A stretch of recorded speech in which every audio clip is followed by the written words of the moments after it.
We're tiny. We're toony. September 14th, 1990, 30 years ago. Where does the time go?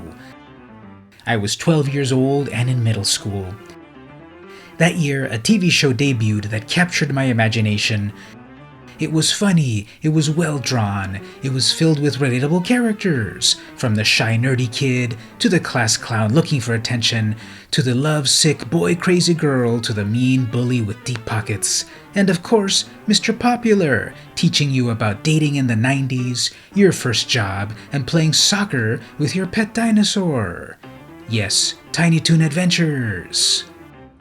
So let's count down the top 10 Tiny Toons episodes voted by you, the fans at the Internet Movie Database. Come and join the fun. And now our song is done. Hey everyone, it's VM Campos, Toonster. Let's talk about my favorite childhood TV show. Tiny Toon Adventures debuted 30 years ago on September 14th, 1990, but it has always been on my mind ever since. It inspired me to draw, it inspired my humor, and has a place in my heart smothered in nostalgia, like a tasty weenie burger. The show was the brainchild of many people, including Gene McCurdy, Tom Ruegger, Sherry Stoner, Paul Dini, and Steven Spielberg. The complete story will wait for another day, and it's a pretty fascinating one. In the year 2020, I've got all the DVDs and have been rewatching the series. There were sort of 100 episodes of the show, and it ran from 1990 to 1994-ish. It's kind of a weird history. The first season was 65 episodes, they don't make them like that anymore, and season 2 and 3 were either 13 or 20 episodes. Plus there were various TV specials, and a full-length movie, plus toys, comics, underwear, Happy Meals, so much merch. I've got to show you my complete set of Tiny Toons trading cards one day. But as for today, let's count down the top 10 episodes as voted by you. These ratings were taken from the Internet Movie Database, so they're 1000% accurate. Let's get started. How do you like my ensemble? Shishi or what?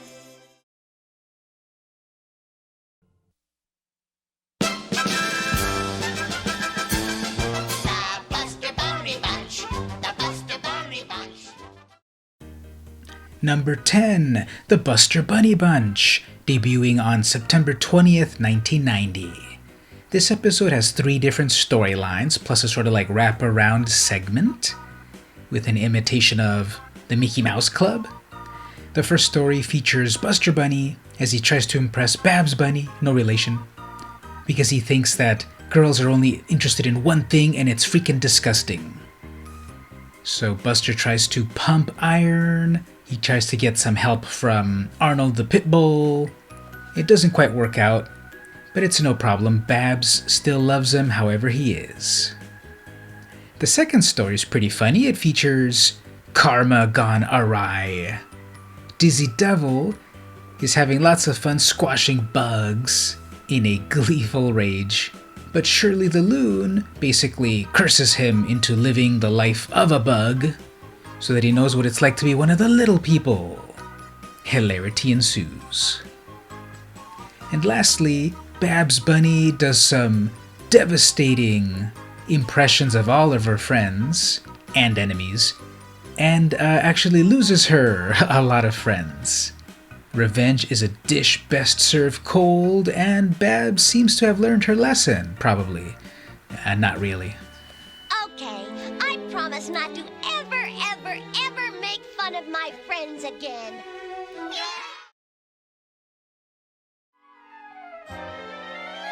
Hello, I'm Robin Leach. Number 9, Fields of Honey, from November 2nd, 1990. While other students are working with their mentors, Babs feels left out as she doesn't have one.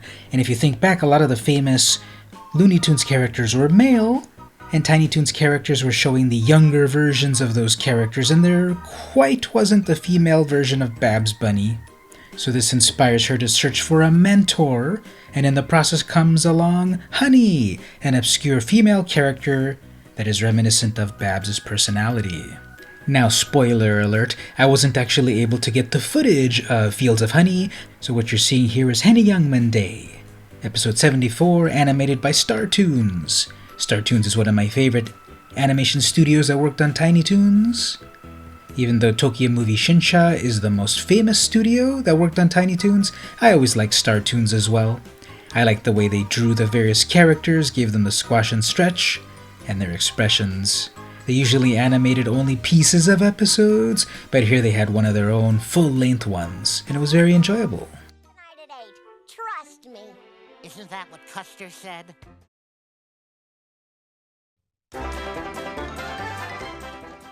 Number 8. Acme Cable TV from November 11th, 1991. Well, Babs and Buster are homesick, so what do you do when you're at home? Instead of school, you watch TV all day long. So here they have hundreds of TV channels to watch. So this is popular culture TV shows, parodies, Tiny Toon style. We've got a Walt Disney's Wonderful World of Color parody, a Lassie parody, Hollywood Squares, Roseanne. So on the one hand, it does feel dated in what they parody. Is the modern generation gonna know about Lassie, Hollywood Squares? They'll know about Roseanne, but not for good reasons. So this is an enjoyable episode because it's parody and pastiche. People love that stuff, right? Animation is beautiful by Tokyo Movie Shinsha, of course. Fun fact, Paul Dini worked on this episode as a co-writer who he eventually worked on Batman the Animated Series, an amazing show. Also part of the early 90s boom of animation, and there wouldn't have been Batman the Animated Series without Tiny Toon Adventures, so think about that. Sounds super and fabulous. It is, Mike, it is.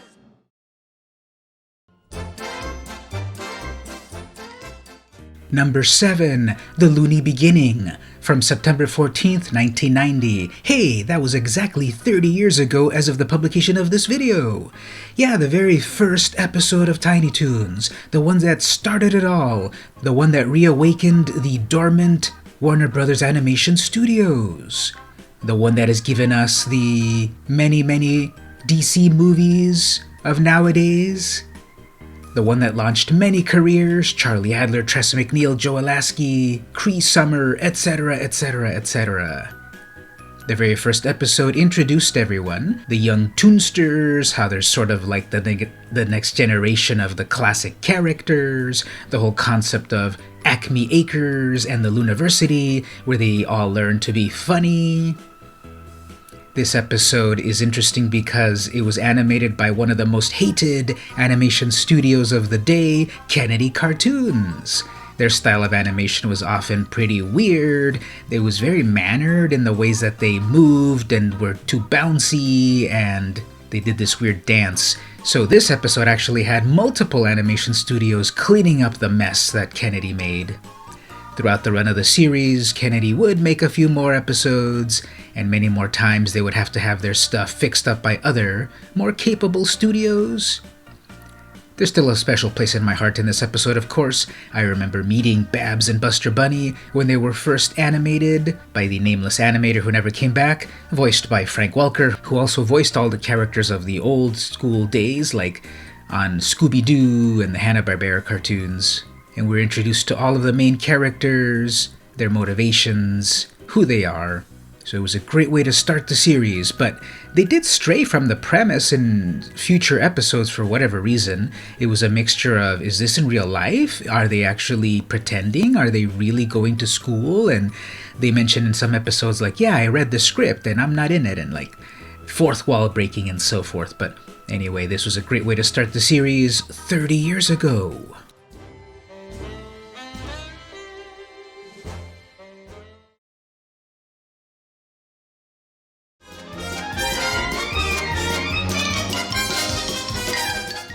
Number 6, Animaniacs, from November 12th, 1990. No, not the show with Yakko, Wacko, and Dot, but an episode of Tiny Toon Adventures that is really fourth wall breaking. Here, the Toonsters are taking an animation class, how to animate, and they're in an animated series, and Plucky Duck is gonna fail the class because he has failed to show up to class. So on the last possible minute, he has to create his own animated short where everyone else had a full semester to work on it. This is a great episode because it shows behind the scenes of how animation was done in the 80s and the 90s. All of the frame-by-frame animation, the background animators, the colorists, working with real film and a camera. It's really cool to see this bygone era of animation archived in an animated cartoon. They finally have the film festival at the end of the episode where the Toonsters are going to get their grades, and there's some really out there student films. Shirley's is pretty epic, as well as Dizzy. So very enjoyable episode that shows behind the scenes stuff. Plucky Duck shines, of course, as the lovable slacker, always trying to cut corners. But Plucky Duck's gonna do what Plucky Duck's gonna do.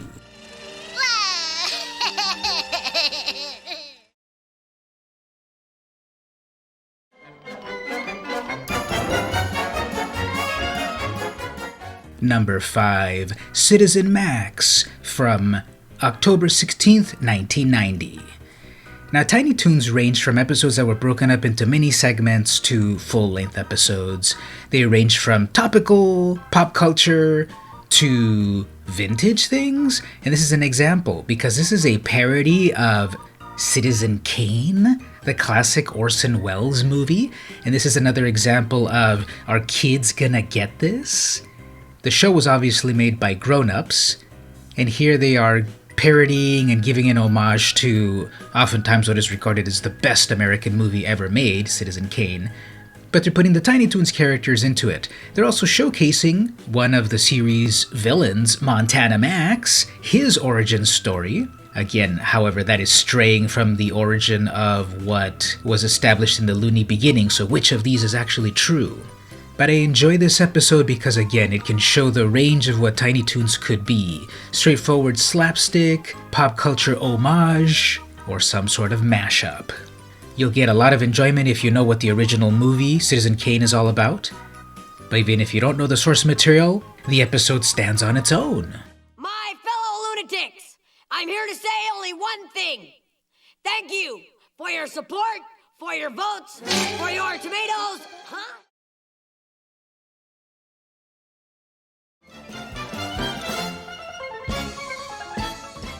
Number 4, Her Wacky Highness, from September 21st, 1990. In this early episode, we see Babs Bunny shine.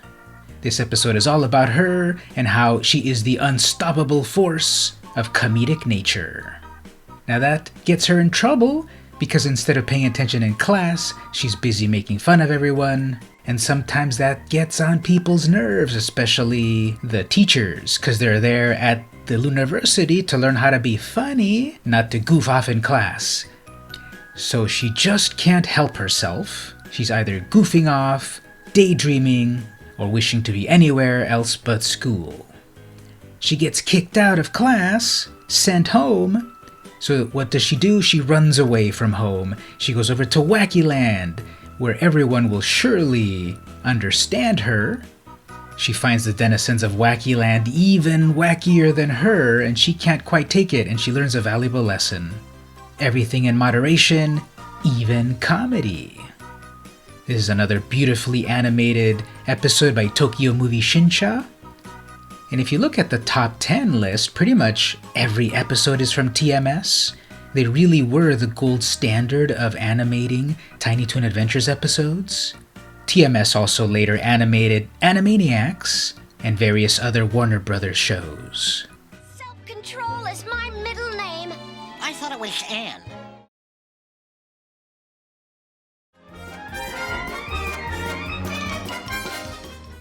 Number 3, Hollywood Plucky, from September 24th, 1990. Plucky and Hamton travel to Hollywood for sightseeing, celebrity watching, and to potentially sell Plucky's script. So of course Plucky thinks that his life story would make a great film, and he's on a quest to meet Cooper DeVille, the Hollywood mogul that will make his dream a reality. Throughout the episode, we see various caricatures of movie stars. We've got Clint Eastwood, Roseanne. We see various fictional characters. There's Batman, Indiana Jones, who's getting his footprints on the Hollywood Walk of Fame, and just a lot of insider Hollywood, California type of things, like working with shady producers, trying to make it as a struggling waiter, all in the quest to get inside the movie studio and get his script over to Mr. DeVille. Wonderful animation as usual from Tokyo Movie Shinsa, and a strong focus on the friendship between Plucky and Hamton.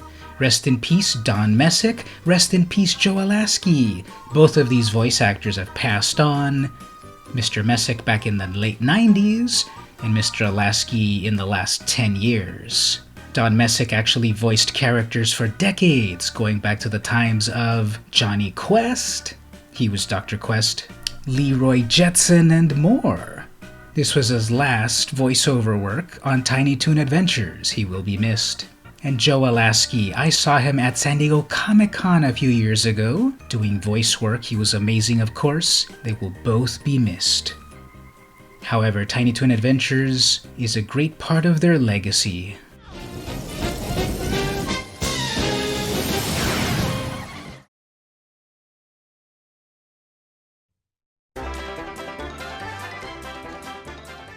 Number 2, Con Ducky, from February 20th, 1992.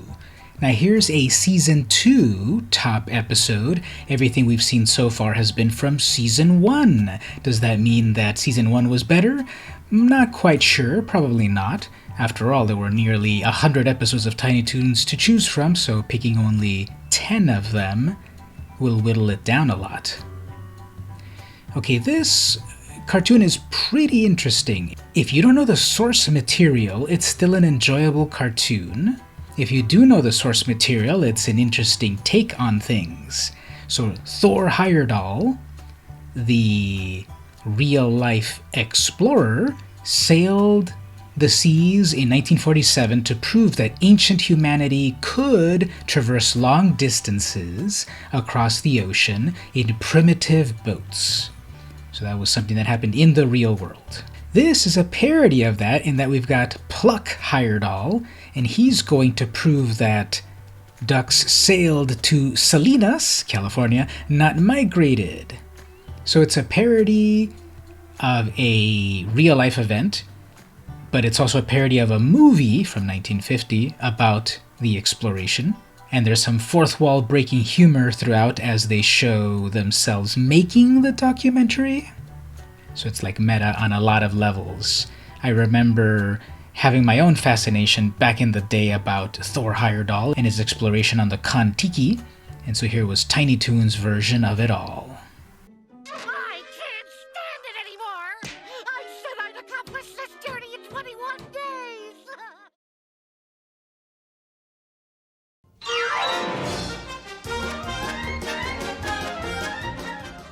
And the number 1 top-rated episode of Tiny Toon Adventures, as voted on by you, the fans at the Internet Movie Database, is Tiny Toons Music Television, from February 2nd, 1991.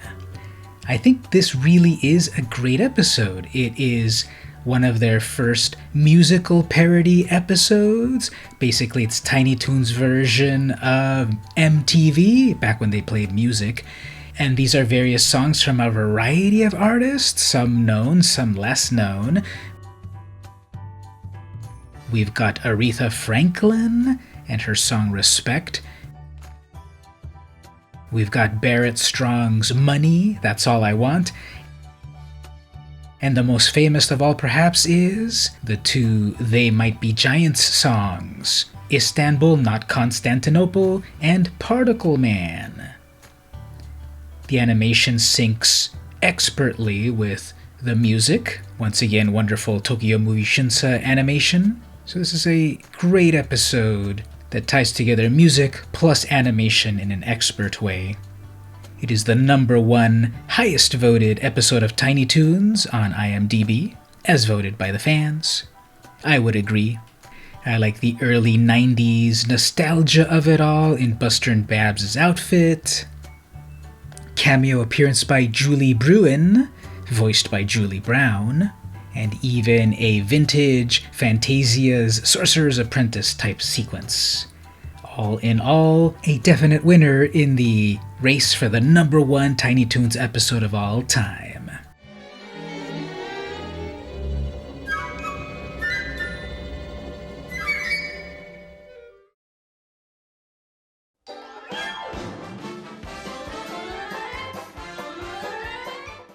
And there you go, Toonsters. That was the top 10 list of the best episodes of Tiny Toon Adventures.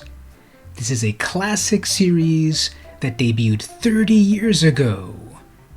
I've been rewatching the show on DVD. I think it still holds up.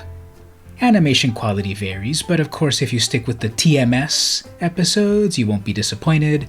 There's still a good charm in the Star Toons and ACOM cartoons. The Wang cartoons are good too, it's just that the Kennedy cartoon ones aren't the best ones. But still, the stories hold up. There's a variety of stories about growing up, going to middle school, high school, your first job, your first crush, vacationing with your family, and just many flights of fancy. From delusions of grandeur to being racked with guilt for shoplifting. There's that one episode that deals with Buster and Plucky and Hamton getting drunk and getting killed in a car crash, no joke. Or the one where Montana Max beats Buster and Babs to death, no joke. Just so many fun stories to enjoy. You can catch the show streaming on various services. I myself have the DVDs stored safely in my collection. They will be my legacy to my descendants.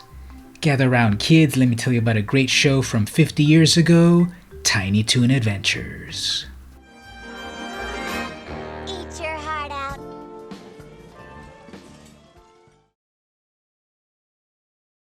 Footage used in this video is owned entirely by the copyright holders. VM Campos makes no claim of ownership and simply uses the footage for the purposes of education, commentary, and criticism under fair use.